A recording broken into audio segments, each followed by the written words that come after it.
everyone. Namaskar. Welcome to Super Great Scat by Top Rankers. So today we are here with a session on syllogisms, syllogs, जिसे हम deductions भी कहते हैं. So today we will be discussing syllogs. ठीक है. अब क्या होता है सिलॉक्स, कैसे सॉल्व करते हैं? तो सिलॉक्स सॉल्व करने के जनरली दो तरीके होते हैं. एक तो होता है डायग्राम अप्रोच के, हम डायग्राम्स बना लें ए बी इस तरीके से, और एक होता है टिक और cross method. So today we will be discussing the tick cross method, the tick cross method of syllogisms. Okay, so before starting syllogisms, let us understand ki what all terms and terminologies are there in syllogisms. First of all, let us understand that Silox is a part of set theory only, where you have to understand how does two sets interact and what are the possible ways in which two sets can interact. And you try to relate, आप कोशिश करते हो उन दो sets के relation को अगले दो सेट्स के साथ रिलेट करके कुछ नया रिलेशन बनाने की. तो बेसिकली ये सेट थ्योरी का ही पार्ट है, सब पार्ट हम इसको कह सकते हैं, जहां पे हम सेट्स का इंटरेक्शन मतलब उसके एलिमेंट्स कितने ओवरलैपिंग होंगे या कितने एलिमेंट्स डिसजॉइंट होंगे, बिल्कुल भी ओवरलैपिंग नहीं होंगे, पार्शियली ओवरलैपिंग होंगे, कैसे होंगे, वो स्टडी को अपन सिलोलिज्म्स कहते हैं.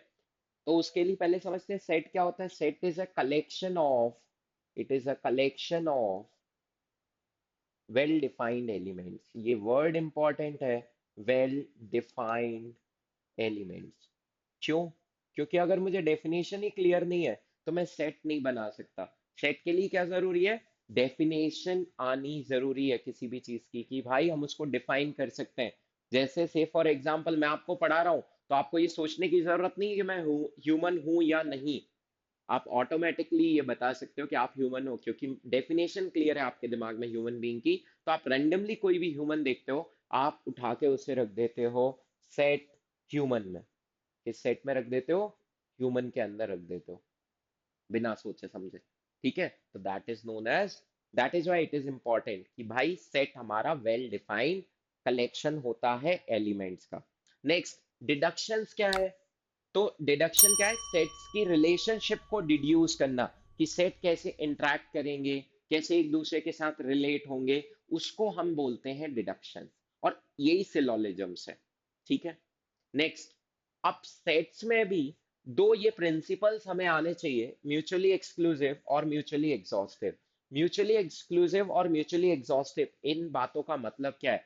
एक्सक्लूसिव, एक्सक्लूसिव मतलब दो अलग अलग दुनिया के लोग. This is A, this is B. तो जब भी बात होती है एक्सक्लूसिव की, तो इसका मतलब होता है नथिंग इन कॉमन, कुछ भी कॉमन नहीं है. सिंपल भाषा में अगर हम बात करें, तो कुछ भी कॉमन नहीं है जिन दो सेट्स में, उनको बोलते हैं म्यूचुअली एक्सक्लूसिव सेट्स. जैसे कि लाइफ या फिर लाइफ और डेड, जैसे living beings and non living beings. तो कोई कॉमन पोर्शन नहीं है लिविंग बींग्स और नॉन लिविंग बींग्स का, कि ये लोग जिंदा भी हैं और मरे हुए भी हैं.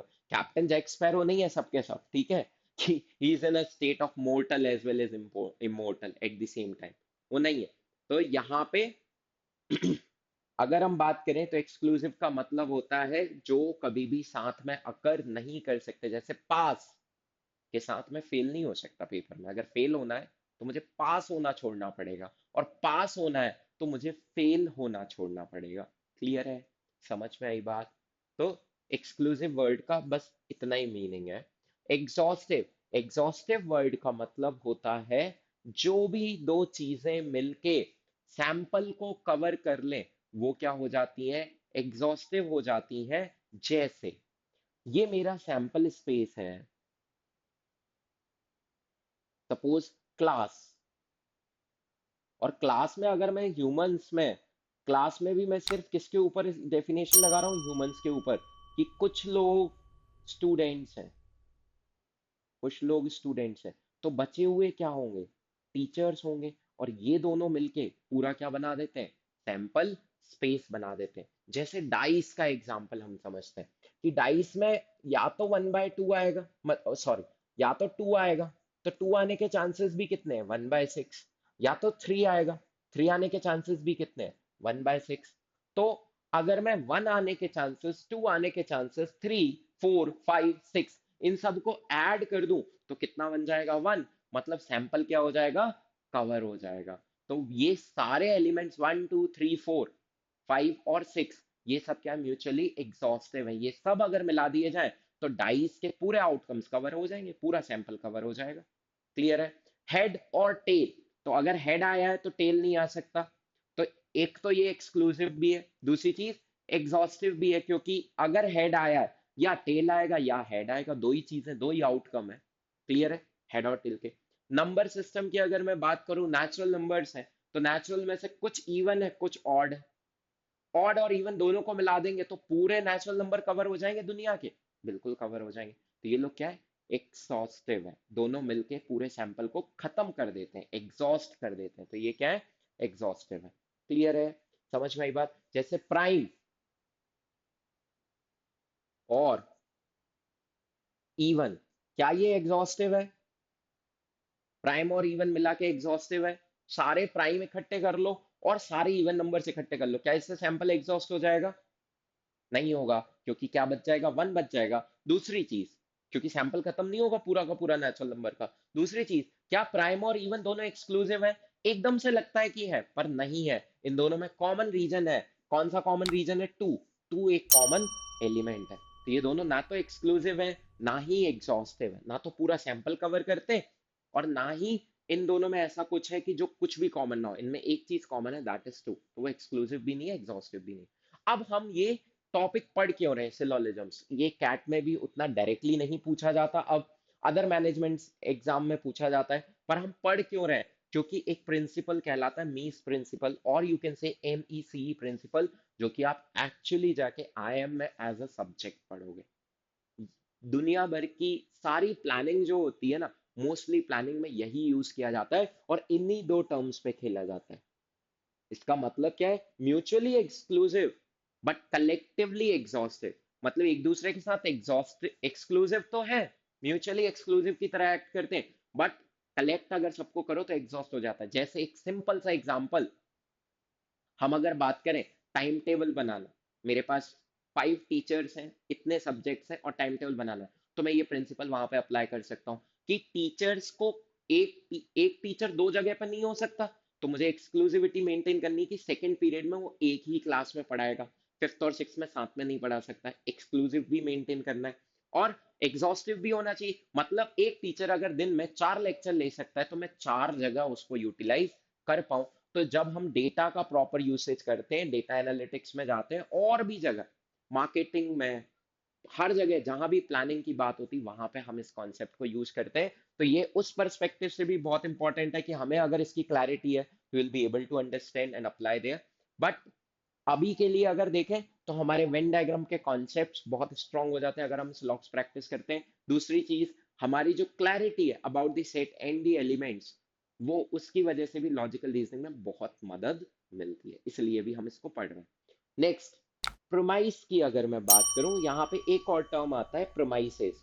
तो प्रोमाइस का मतलब क्या होता है? जनरली क्या सोचते हो? हम बोलते हैं प्रोमाइसेस में घूम रहा होगा, बंक किया है तो। प्रोमाइसेस के अंदर मत एंटर करना, तो प्रोमाइस मतलब बाउंड्री। तो जिस सैंपल में या जिस डिफाइंड स्पेस में दो सेट इंटरेक्ट करते हैं, उसको बोलते हैं प्रोमाइसेस। मतलब दो सेट्स को मिला के जो बाउंड्री बनती है, वो क्या कहलाती है? प्रोमाइसेस कहलाती है। क्लियर है? कोई भी दिक्कत? मतलब वहां पे उनके एलिमेंट्स पक्का कहीं ना कहीं मिलने वाले हैं, कि सेट ए के एलिमेंट्स कहाँ मिलेंगे? वही सेट ए के अंदर। सेट बी के कहाँ मिलेंगे? बी के अंदर। उन दोनों को मिला के एक नया डायग्राम बना दिया, तो ए और बी के एलिमेंट्स कहाँ मिलेंगे? सपोज मैंने ये डायग्राम बना दिया, this is set A and this is set B, तो ये क्या बन गई? पूरी कंप्लीट प्रोमाइसेस बन गई। क्लियर है कि ए और बी के एलिमेंट्स कहाँ मिलने वाले हैं? ठीक है। तो सेट जहां पे भी मिलने वाले, जिस रीजन में वो इंटरेक्ट कर रहे हैं, उसको क्या बोलते हैं? प्रोमाइसेस बोलते हैं। ठीक है। दो सेट के रिलेशन को इंडिकेट करने के लिए जो अपन यूज करते हैं। Next, parts of a promise. एक प्रोमाइस दिखता कैसा है, पहले ये समझ लेते हैं। जैसे मैं बोलूं ऑल A R B, तो ये हो गया आपका प्रोमाइस कि सेट ए के एलिमेंट्स कहां पाए जाएंगे? सारे के सारे सेट ए के एलिमेंट्स कहां पाए जाएंगे? सेट बी के अंदर पाए जाएंगे। ऑल ए आर बी, कोई सा भी ए ऐसा नहीं है जो कि बी ना हो, ये बोला हुआ है, सबके सब बी के अंदर है। तो सेट ए के एलिमेंट्स बी के अंदर पाए जाएंगे। अब इसमें अलग अलग पार्ट्स होते हैं। एक पार्ट कहलाता है क्वांटिफायर्स। तो ये जो ऑल है ये होता है अपना क्वांटिफायर। क्वांटिफायर मतलब जो क्वांटिटी बताए।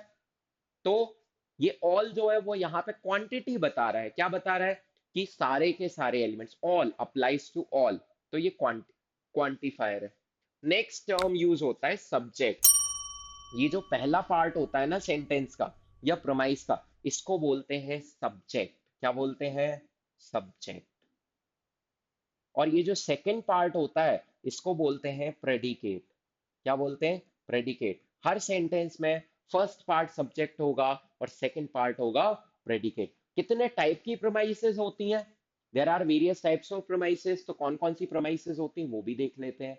Universal affirmative promise. Universal affirmative मतलब all A are B.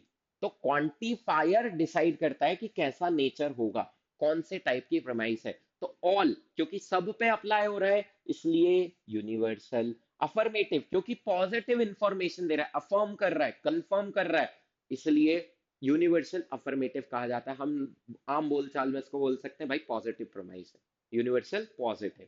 Clear है? All A are B positive information दे रहा है, सारे एलिमेंट्स के लिए दे रहा है, ऑल के लिए दे रहा है, इसलिए यूनिवर्सल अफर्मेटिव प्रोमाइस। दूसरी यूनिवर्सल नेगेटिव, मान लो मैं बोलूं नो ए आर बी। तो नो के कितने एलिमेंट, ए के कितने एलिमेंट्स पर ये डेफिनेशन लगेगी? सारे के सारे एलिमेंट्स पर लगेगी। सारे पर लगेगी तो यूनिवर्सल है। नो वर्ड यूज किया इसलिए नेगेटिव, तो यूनिवर्सल नेगेटिव प्रोमाइस हम इसको बोल सकते हैं। Next is particular positive. अगर मैं स्टेटमेंट ऐसे दे दूं सम ए आर बी, तो ये सम वर्ड जो है ये क्या सबको कंफर्म कर रहा है? ऑल ए आर बी नहीं, सबको नहीं कंफर्म कर रहा है, बट कुछ एलिमेंट्स तो ऐसे हैं जो ए के हैं और बी के साथ पार्टिसिपेट करते हैं या बी के रीजन में लाई करते हैं। तो सम ए आर बी मतलब पर्टिकुलर एलिमेंट्स की बात कर रहा है, स्पेसिफिक कुछ एलिमेंट्स की बात कर रहा है। तो ये अपना पर्टिकुलर प्रोमाइस है। Next, particular negative. Particular positive, particular negative. Particular negative कौन सा हो सकता है? पर्टिकुलर के लिए कौन सा वर्ड यूज करते हैं? सम। और नेगेटिव के लिए कौन सा भी यूज करते हैं? नॉट। तो some A are not B, ये आपका पर्टिकुलर नेगेटिव हो गया। So these are four type of sentences और four types of promises that you will interact in a syllogism set और इन अ सिलोलिज्म क्वेश्चन। वहां पे ये चार टाइप के आप क्वेश्चंस देखने वाले हो। अब इसके ऊपर थोड़ा सा डिस्कशन करते हैं। जब मैं बोलता हूं सम ए आर बी, तो कुछ लोगों को लगता है कि हमेशा यही पॉसिबिलिटी है, some A are B, this is A, this is B, तो सिर्फ यही डायग्राम बन सकता है। और वो इस डायग्राम को नकार देते हैं जहां पे भी ए अंदर हो और बी बाहर हो। पर ये दोनों ही ट्रू है। या फिर एक और डायग्राम मैं बनाऊं जहां पे ए और बी दोनों इक्विवेलेंट डायग्राम्स हैं। तो ये तीनों ही डायग्राम ट्रू है सम ए आर बी के लिए। कैसे? और भी एक और हो सकता है। कौन सा? ये आपका बी ए बने और ये आपका बी बने। तो बच्चे क्या बोलते हैं, सर ये तो ट्रू है ये भी ट्रू है, सम ए आर बी, ए के कुछ हिस्से बी बन गए, तो ये दो तो पहचान जाते हैं बच्चे। पर इसको गलत बोल देते हैं और इसको गलत बोल देते हैं। हमें ऐसा नहीं करना है, ये चारों ही ट्रू है। हमें डेफिनेशन पे जाना है, ये किसका पार्ट है? सेट थ्योरी का। वहां पे इंपॉर्टेंट क्या है? डेफिनेशन। क्या डिफाइन हुआ है सम ए आर बी में? कि कुछ ए के एलिमेंट्स बी के साथ होंगे। तो क्या यहाँ पे कुछ एलिमेंट्स हैं? है। क्या यहाँ पे कुछ एलिमेंट्स हैं? है। अब कुछ की जगह सारे हैं तो भी मेरी डेफिनेशन तो गलत नहीं हुई ना। और जब तक डेफिनेशन ट्रू है तब तक डायग्राम ट्रू रहेगा। क्या यहाँ पे कुछ एलिमेंट्स ए के बी के साथ हैं? हाँ। तो ये भी सेटिस्फाई कर रहा है, ये भी सेटिस्फाई कर रहा है डेफिनेशन को, ये तो कर ही रहा है, ये तो दिख ही रहा है। तो ये भी, ये चारों ही इक्विवेलेंट डायग्राम है। तो जैसे ही बोलते हैं सम ए आर बी, कुछ बच्चे अज्यूम कर लेते हैं सम ए आर नॉट बी, कि कुछ ए है तो कुछ नहीं है। नहीं, उनके बारे में नहीं बोला। जैसे कि एक एग्जांपल लेते हैं। मैंने बोला some students can play guitar. Suppose 10 बच्चे हैं क्लास में और उसमें से कुछ बच्चे गिटार प्ले कर सकते हैं। मैंने 3 बच्चों को ही चेक किया कि बेटा गिटार बजाना आके। उसने गिटार प्ले किया, मैंने बोल दिया कि भाई सम कैन प्ले। अब बाद में क्या हुआ? गिटार कंपटीशन हुआ, ऑल 10 पार्टिसिपेटेड। तो मेरा स्टेटमेंट गलत हो जाएगा क्या कि ऑल हैव प्लेड, आपने तो बोला कुछ ही, मैंने कुछ ही नहीं लगाया था, इसलिए ट्रांसलेशन तो नहीं करना चाहिए लॉजिकल रीजनिंग में बहुत ज्यादा। मैंने ये बोला था कुछ स्टूडेंट्स गिटार प्ले करते हैं, some students can play guitar. तो मैं तो श्योर था कि कुछ पक्का गिटार प्ले कर लेंगे। अब सबके सब ने प्ले कर लिया तो ये तो और अच्छी बात है ना, all time can play guitar. तो मैं, मेरा स्टेटमेंट तो गलत नहीं हुआ है अगर मैंने सिर्फ तीन को ही चेक किया, क्योंकि मैंने पर्टिकुलर एलिमेंट्स को ही चेक किया था, वो सब पे भी एप्लीकेबल है। तो ऑल में भी सम होता है, ये ध्यान रखना है।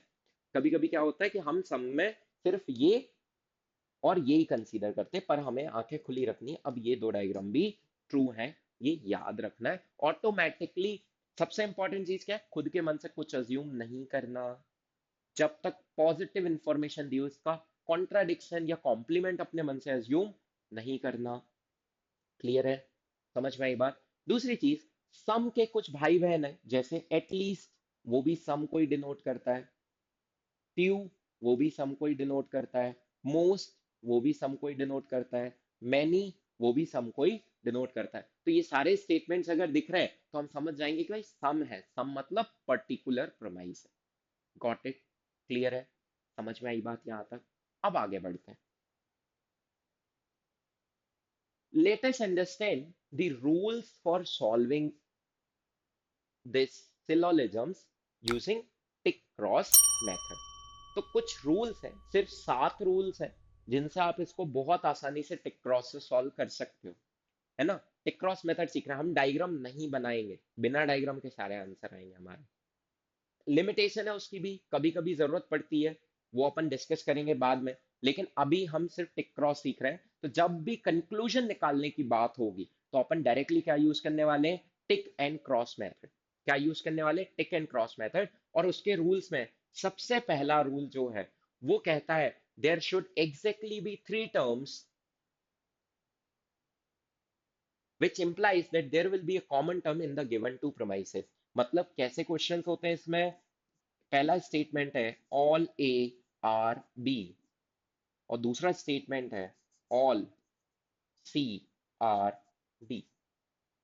अब मैंने अगर ये दोनों स्टेटमेंट और मैंने बोला भाई डिड्यूस करो relationship between the two premises, तो मैं कैसे रिलेट करूंगा, कुछ भी कॉमन नहीं है यहाँ पे, क्योंकि कितने टर्म्स हैं, 1 2 3 एंड 4। क्योंकि यहाँ पे 4 टर्म्स है तो मैं ये रिलेशनशिप नहीं बना सकता। अगर यहाँ पे मैं इसको सी को हटा के यहाँ पे बी लिख दूं, तो हम बोल सकते हैं all A are B, all B are D, और शायद हम रिलेट कर पाए किसको, ए को और डी को, क्योंकि बी कॉमन रहेगा तो कैंसल हो जाएगा। वो कैसे रिलेट करेंगे वो हम बाद में देखेंगे, पर हमें एग्जैक्टली कितने टर्म्स चाहिए, 3 टर्म्स चाहिए। और अगर 3 टर्म्स है तो ऑब्वियसली एक टर्म क्या होगा, जैसे कि यहाँ पे एक टर्म क्या बन रहा है, कॉमन होगा। तो पहला रूल क्या है, बहुत ही सिंपल रूल्स है। पहला रूल क्या है, whenever you are trying to connect two premises, जब भी आप दो प्रमाइस को रिलेट करने की कोशिश कर रहे हो या उनसे कोई रिलेशनशिप डिड्यूस करने की कोशिश कर रहे हो, तो there should be exactly how many terms, 3 terms. ना तीन से ज्यादा चलेगी ना तीन से कम चलेगी।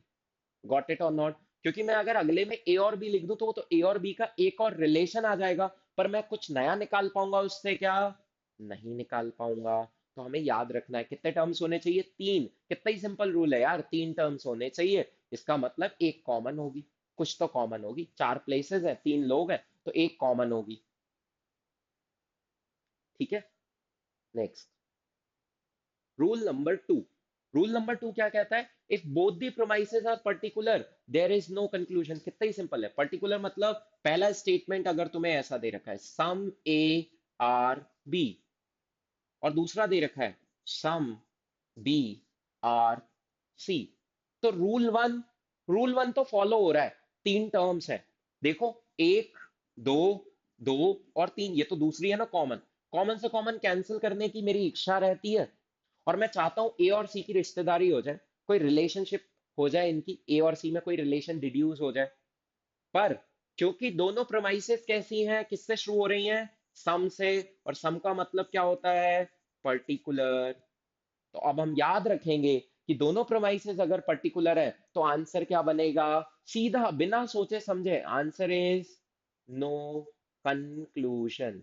बिना सोचे समझे मतलब हम बोल सकते हैं पहला सम और दूसरा भी सम, या फिर पहला सम और दूसरा सम नॉट। भले ही वो नेगेटिव है पर है तो नेचर तो कैसा है? पर्टिकुलर ही है ना। तो सम प्लस सम नॉट और some not plus some not, इन सारे केसेस में आंसर क्या होगा? No conclusion. कोई भी कंक्लूजन नहीं निकाल सकता मैं। I can not draw any conclusion between the given promises. कभी भी, जैसे कुछ भी स्टेटमेंट आ जाए, सम प्लस सम दिखा, आंसर क्या होगा? No conclusion. आंसर क्या होगा? No conclusion. तो कितने आसान है यार। पहला रूल है तीन टर्म्स होने चाहिए। दूसरा रूल है पर्टिकुलर पर्टिकुलर देखो सीधे बोल दो नो कंक्लूजन। इसके बाद क्या होगा वो अपन डिस्कस करेंगे। पॉसिबिलिटी होगी, कुछ भी होगा, वो अपन डिस्कस करेंगे। बट अभी के लिए क्या हो गया? नो कंक्लूजन हो गया। ठीक है। If both the promises are negative then there is no conclusion. यार कितने मजेदार रूल्स हैं। तीसरा रूल क्या है? दोनों नेगेटिव, दोनों नेगेटिव मतलब नो ए आर बी। दूसरा नो बी आर सी। भाई कॉमन भी टर्म है बी, बी से बी कैंसिल करके मैं चाहता हूं ए और सी का रिलेशन बने, पर ए और सी का कोई रिलेशन नहीं हो सकता। क्यों नहीं हो रहा, क्या है, वो जब अपन डायग्राम बनाएंगे तब सोचेंगे। पर अभी के लिए memorise this, no plus no there will not be any conclusion. No plus no, no conclusion. तो क्या क्या पॉसिबिलिटीज बन गई? Negative plus negative no conclusion, मतलब नो प्लस नो में no conclusion. No plus some not, भाई भले ही particular है पर नेचर कैसा है? नेगेटिव। तो नो प्लस सम नॉट में भी नो कंक्लूजन। और तीसरा some not plus some not, इन तीनों ही केसेस में क्या होगा? No conclusion. तो यार कितने सारे सेंटेंसेस तो ऐसे हो गए जहां पे कंक्लूजन आएगा ही नहीं। There will not be any conclusion, कोई कंक्लूजन ही नहीं है। कितना मजेदार हो गया। और ये दो जगह आ रहा है क्योंकि ये पर्टिकुलर है और ये नेगेटिव भी है। दो दो बुराइयां हैं इसके अंदर, एक तो पर्टिकुलर है एक नेगेटिव है। अब इसका तो कभी पक्का कंक्लूजन नहीं आ सकता। क्लियर है? तो कितने आसान रूल है यार। तीसरा भी हो गया। पहला तीन टर्म्स होने चाहिए। दूसरा particular plus particular no conclusion. तीसरा no plus no, no conclusion. Negative plus negative, no conclusion. Next. अब आगे के रूल सीखने से पहले एक चीज सीख लेते हैं, इसको बोलते हैं डिस्ट्रीब्यूशन टेबल, या मैं तो इसको बोलता हूं tick cross table. Tick cross table. तुम्हें जैसे याद रखना है वैसे याद रखो। सेंटेंस का फर्स्ट पार्ट सब्जेक्ट है, सेकंड पार्ट प्रेडिकेट है। जब हम ऑल की बात करते हैं तो सब्जेक्ट पे टिक होता है, ऑल, ए आर बी। तो सब्जेक्ट पे टिक होता है, प्रेडिकेट पे क्रॉस होता है। मतलब सब्जेक्ट डिस्ट्रीब्यूटेड होता है। क्या होता है डिस्ट्रीब्यूटेड? हम सिर्फ डायरेक्ट अप्रोच सीख रहे हैं अभी, तो हमें सिर्फ इतना पता रखना है कि ए के ऊपर टिक है, ये डिस्ट्रीब्यूटेड है, ये वाला टर्म। अगर मैं सम की बात करूं, सम ए आर बी, तो ये भी क्रॉस है, ये भी क्रॉस है। सब्जेक्ट भी क्रॉस है, प्रेडिकेट भी क्रॉस है। अगर मैं यहीं पे बात करूं, नो ए आर बी, तो ये भी टिक है, ये भी टिक है, दोनों पे टिक। नो ए आर बी दोनों पे टिक है। और अगर मैं बात करूं सम ए आर नॉट बी, तो ये क्रॉस है क्योंकि सम के साथ है, और ये टिक है क्योंकि नो के साथ। नो पे देखो दोनों जगह टिक है। सम नॉट पे नॉट वाले पार्ट में टिक है, सम में क्रॉस है। और सम में क्रॉस क्रॉस है, तो इसको याद रखना है। ऑल में फर्स्ट टिक, ऑल टिक क्रॉस, ऑल का मतलब टिक क्रॉस, ऑल का मतलब टिक क्रॉस, सम का मतलब क्रॉस क्रॉस, नो का मतलब टिक टिक, और सम नॉट का मतलब सम मतलब क्रॉस, नॉट मतलब टिक। ऐसे याद रख सकते हैं। सम में दोनों क्रॉस, नो में दोनों टिक, तो सम नॉट दोनों से मिलके ही तो बना है सम और नॉट। तो सम के साथ वाले पे क्रॉस और नॉट के साथ वाले पे टिक। क्लियर है? कोई दिक्कत? किसी को भी समझ में आ रही है? नहीं समझ आ रहा, पॉज कीजिए, ठीक है? और एक बार और देखिए, समझिए इस चीज को। डिस्ट्रीब्यूशन का मतलब है सिर्फ टिक और क्रॉस। क्लियर है? कोई दिक्कत? ठीक है, नेक्स्ट। तो अब ये टिक क्रॉस टेबल अपन ने सीखी क्यों है? क्योंकि रूल नंबर 4 जो है वो कहता है common term should have at least one टिक। मतलब अगर पहला स्टेटमेंट है ऑल ए आर बी और दूसरा स्टेटमेंट है ऑल सी आर बी, अब मैं बाय टिक क्रॉस रूल जाऊं। टिक क्रॉस रूल क्या कहता है? ऑल में फर्स्ट पे टिक है, सेकंड पे क्रॉस है, फर्स्ट पे टिक है, सेकंड पे क्रॉस है। तो कॉमन टर्म क्या है यहाँ पे? बी। मैं चाहता तो था बी और बी कैंसिल हो जाए और किसका रिलेशन आ जाए? ए और सी का। बट यहाँ पे आंसर क्या हो जाएगा? No conclusion. क्योंकि कंडीशन क्या है? दोनों ही जगह बी पे क्या था? दोनों ही जगह बी पे क्या था? क्रॉस था। दोनों ही जगह मेरे बी पे क्या है? क्रॉस है।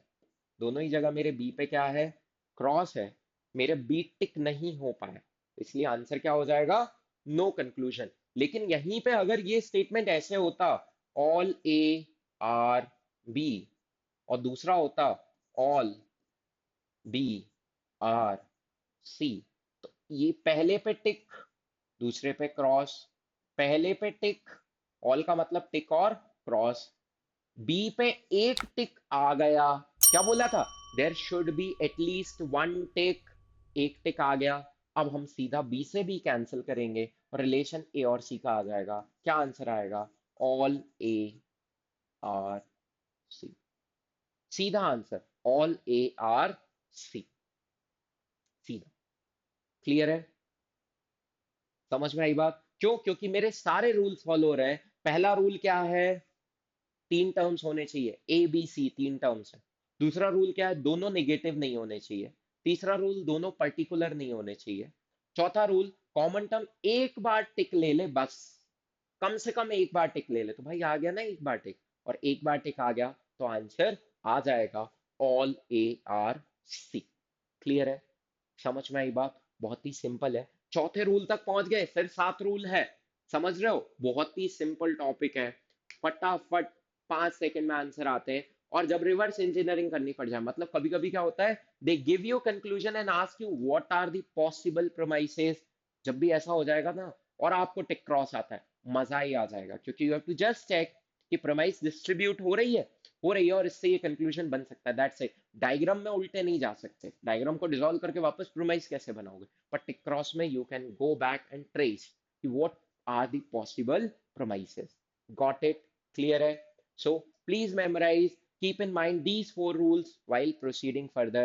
First is there should be 3 terms. Second is the both the terms, if both are negative, no conclusion. If both are particular, no conclusion. Then fourth rule is common term should have at least one tick. और साथ ही साथ हमें tick cross table याद रखनी है।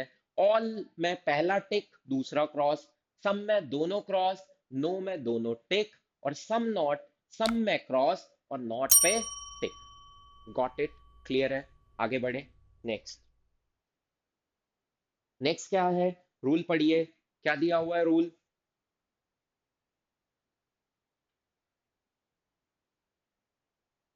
क्या rule है? If one of the premise is particular, then conclusion if any will be particular. मतलब क्या बोल रहा है? अगर एक प्रेमाइस पर्टिकुलर है, जैसे पहली प्रेमाइस है ऑल ए आर बी और दूसरी प्रेमाइस है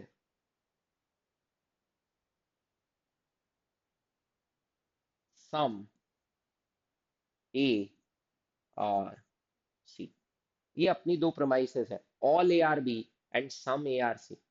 अब अपन चेक करते हैं टिक क्रॉस। सबसे पहले तो तीन टर्म्स रूल्स लगाते हैं। पहला रूल तीन टर्म्स होने चाहिए, ए है, बी है, सी है, तीन टर्म्स है, पहला रूल हो गया।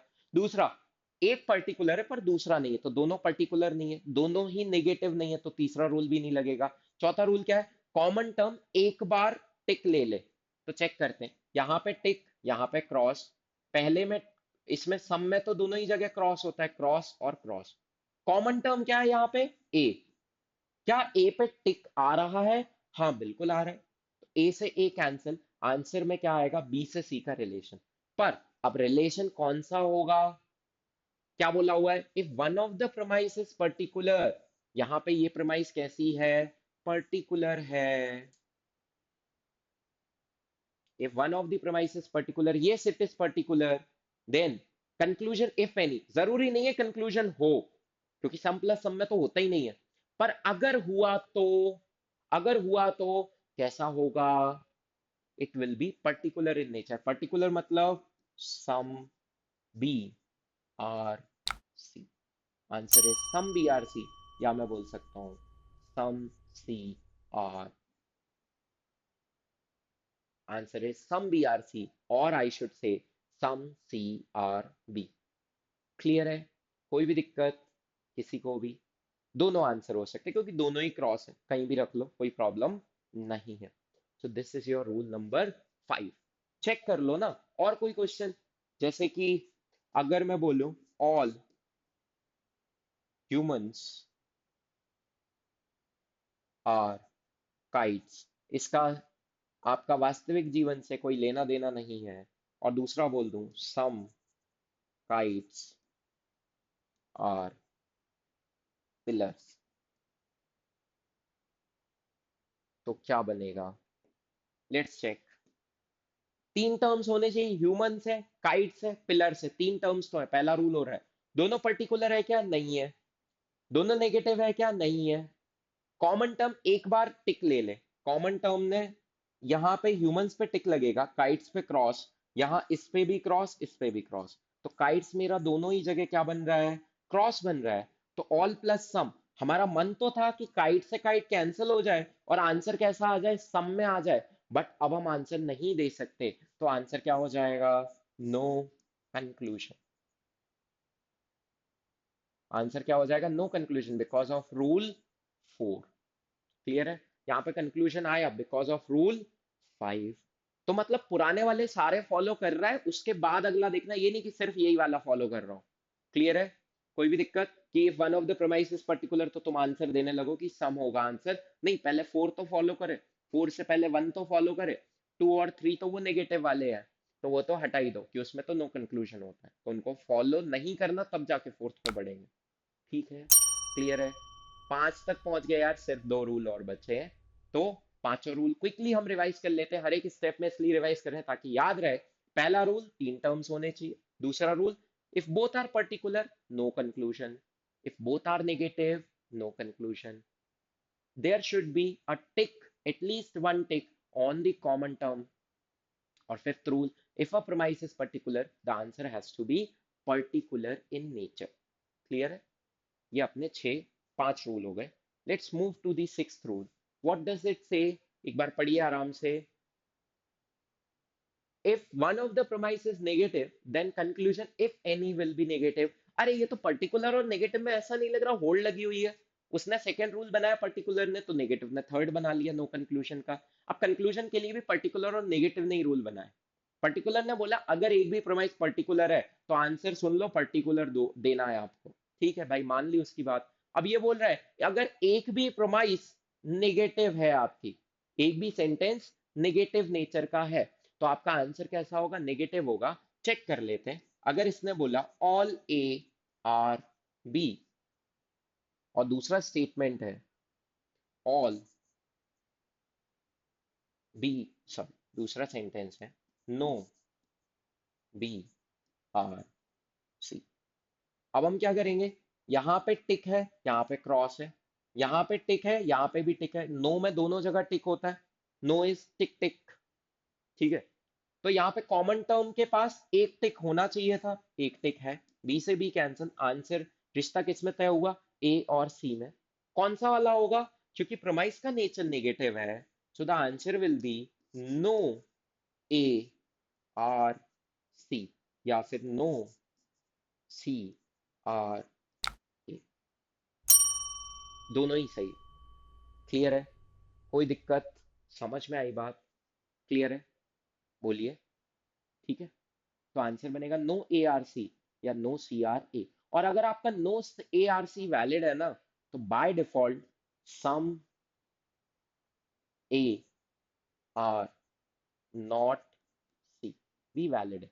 अगर सारे के सारे लोग सी के साथ नहीं है, तो कुछ लोग तो सी के ऐसे होंगे ही ना जो ए के साथ नहीं होंगे।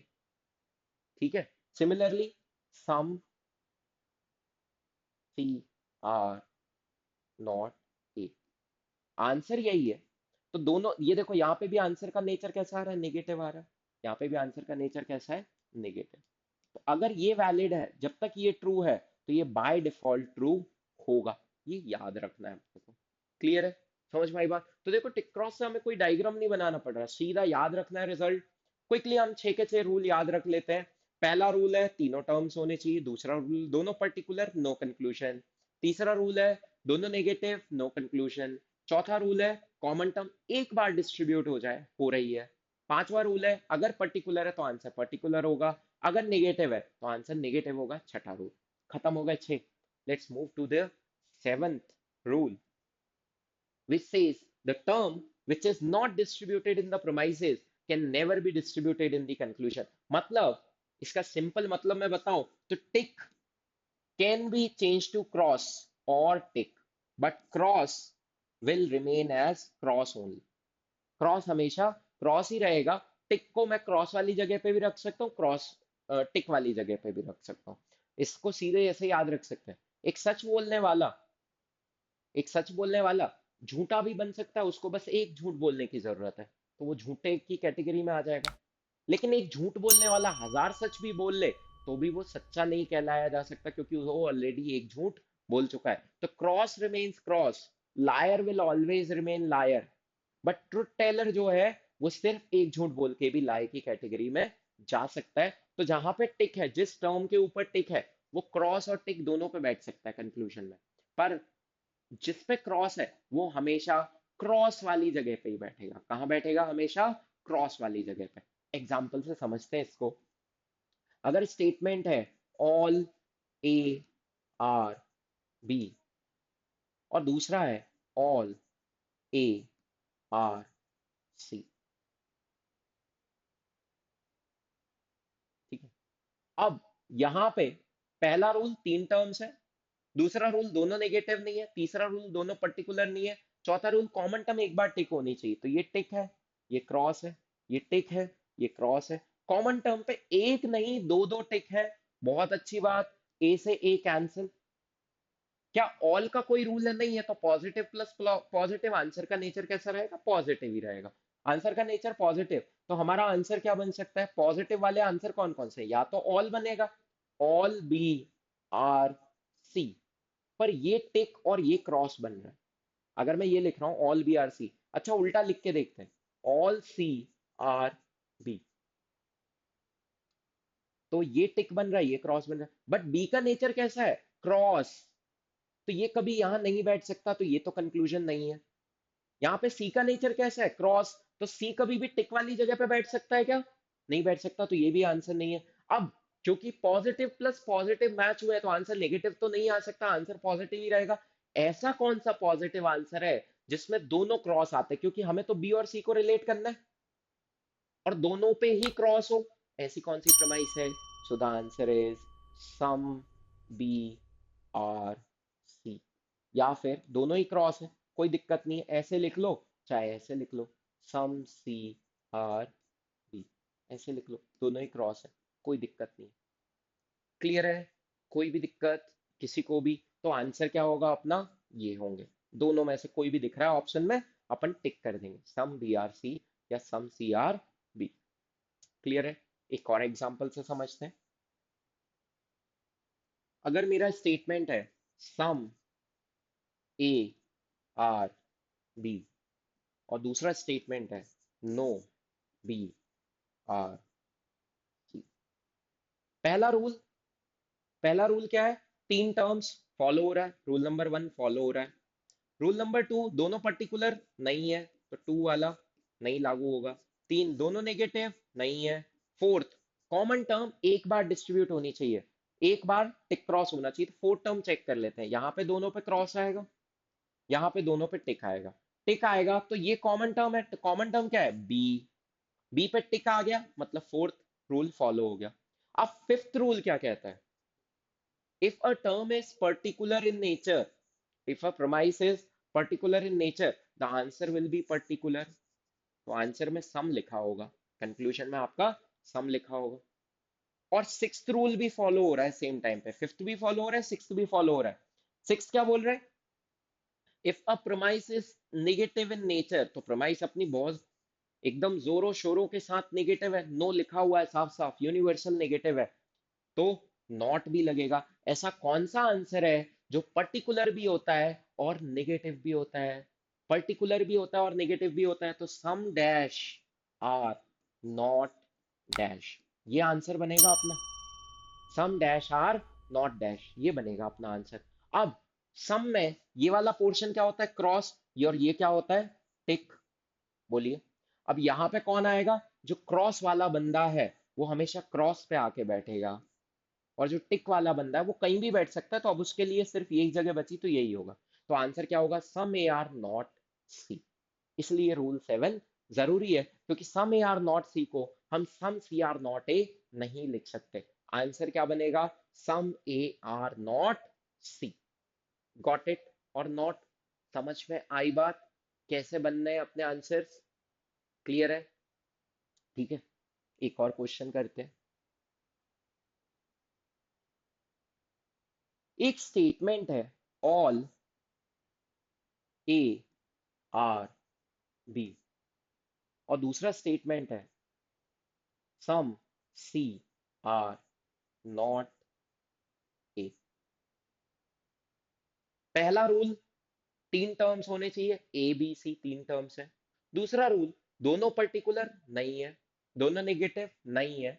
चौथा रूल, कॉमन टर्म पे एक टिक होना चाहिए कम से कम, तो यहाँ पे एक टिक है, यहाँ पे भी टिक है, क्योंकि इसमें ऑल में बनता है टिक क्रॉस, और सम नॉट में बनता है क्रॉस टिक, एकदम उल्टा बनता है। तो सम सी आर नॉट है, तो ए पे एक टिक होना चाहिए, बढ़िया, दो टिक है, तो हमारा काम क्या है, ए से ए कैंसिल और सी और बी की रिश्तेदारी करवानी। लेकिन अगर प्रोमाइस पर्टिकुलर है तो आंसर कैसा बनेगा, पर्टिकुलर। अगर प्रोमाइस नेगेटिव है, ये तो पर्टिकुलर भी है और नेगेटिव भी है, particular as well as negative, तो आंसर क्या बनेगा, पर्टिकुलर भी होगा और नेगेटिव भी होगा। So some dash are not dash. अब सम के साथ वाला होता है क्रॉस और नॉट के साथ वाला होता है टिक, तो क्रॉस पे, क्रॉस वाला कौन सा है, बी, तो यहाँ बी आके बैठ गया, और सी को यहाँ बैठना पड़ा। क्रॉस, क्या सी कभी भी यहाँ बैठ सकता है, नहीं बैठ सकता, तो ये तो आंसर नहीं है। क्यों, क्योंकि cross remains cross, tick can be cross और टिक, कुछ भी हो सकता है। Next, some C are not B, ये चेक करते हैं। तो यहाँ पे ये सी क्या है, क्रॉस है, तो सी को तो कोई प्रॉब्लम नहीं है, क्रॉस रिमेन्स क्रॉस, बिल्कुल सी को कोई प्रॉब्लम नहीं है, सही बात है। पर some C are not B, B तो यार ये तो क्रॉस था, यहाँ पे प्रिमाइस में इसका नेचर कैसा था, क्रॉस, यहाँ आके कैसा हो गया ये टिक, तो ये तो कभी संभव नहीं है, तो ये भी गलत। तो ना तो ये हो सकता आंसर, ना ये हो सकता, हमारे पास यही दो पॉसिबिलिटीज है, क्योंकि हमें आंसर की कितनी कंडीशन चाहिए, पर्टिकुलर चाहिए, नेगेटिव चाहिए, पर्टिकुलर नेगेटिव एक ही स्टेटमेंट होता है, उसमें दोनों क्रॉस नहीं हो सकते। अब आप बोलोगे सर सम लिख दो, तो सम नहीं लिख सकते ना, क्योंकि पर्टिकुलर है, सम पर्टिकुलर तो है लेकिन पर्टिकुलर पॉजिटिव है, यहाँ पे प्रोमाइस कैसी है, नेगेटिव, तो आंसर कैसा होना चाहिए, नेगेटिव भी होना चाहिए, तो सम भी नहीं हो सकता। तो आंसर क्या हो जाएगा यहाँ पे, क्योंकि ये दोनों ही आंसर नहीं है, इसलिए आंसर क्या हो जाएगा, नो कंक्लूजन, क्योंकि हम कोई रिलेशनशिप नहीं बना पा रहे। नो कंक्लूजन का मतलब क्या होता है, जहां पे हम कोई भी रिलेशनशिप ना बता पाए, उसको बोलते हैं no conclusion. Got it, clear है, समझ में आई बात, ठीक है। तो quickly let us revise all 6 7 rules, and then we will wind up the session, and then apply it in your practice, and try to solve the questions where you are given with conclusions and you have to go back and trace quickly। जहां पे statement दे रखे हैं वहां पे तो 5 5 second में आपके answer आ जाएंगे, अगर ये 7 रूल याद है। पहला रूल, तीन टर्म्स होने चाहिए। दूसरा रूल, अगर दोनों पर्टिकुलर हैं तो आंसर नो कंक्लूजन, अगर दोनों नेगेटिव है, तीसरा रूल, तो आंसर नो कंक्लूजन। कम से कम एक टिक होना चाहिए, वो हम टिक क्रॉस टेबल से देख लेंगे। पांचवा रूल, अगर प्रोमाइस पर्टिकुलर है, आंसर पर्टिकुलर होना चाहिए। अगर प्रोमाइस में कहीं पे भी सम वर्ड यूज हुआ है तो आंसर में सम यूज होना चाहिए। अगर प्रोमाइस में कहीं पे भी नो वर्ड यूज हुआ है या नॉट वर्ड यूज हुआ है तो आंसर में भी नो या नॉट वर्ड होना चाहिए। और last but not the least, tick remains tick. Tick can be replace with tick और cross, but cross remains cross. Cross हमेशा क्रॉस ही रहेगा। क्लियर है? तो इसको समराइज कैसे कर सकते हैं? सिंपल समरी है, पॉजिटिव प्लस, मतलब I am writing this nature, positive plus positive, answer will be positive और नो कंक्लूजन। या तो नो कंक्लूजन होगा या ये होगा, positive plus negative, answer will be negative. Negative plus negative, the answer will be no conclusion.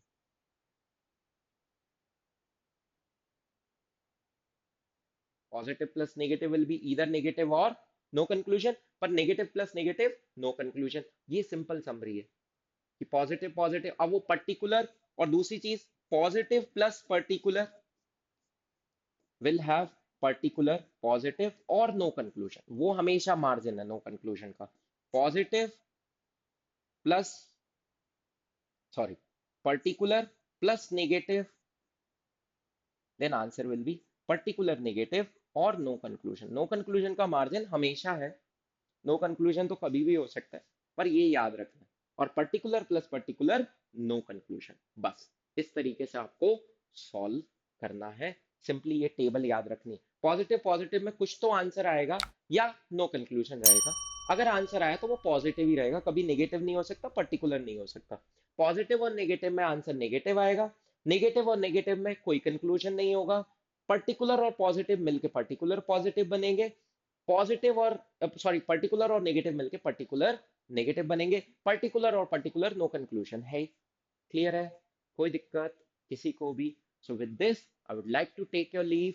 Please apply, keep applying these things in your, I should say, preparation, and stay connected, keep liking, sharing, and subscribing, and please uh, uh, leave the comments in the comment box so that we can help you with your doubts and the queries that you have. Thank you. Have a nice day.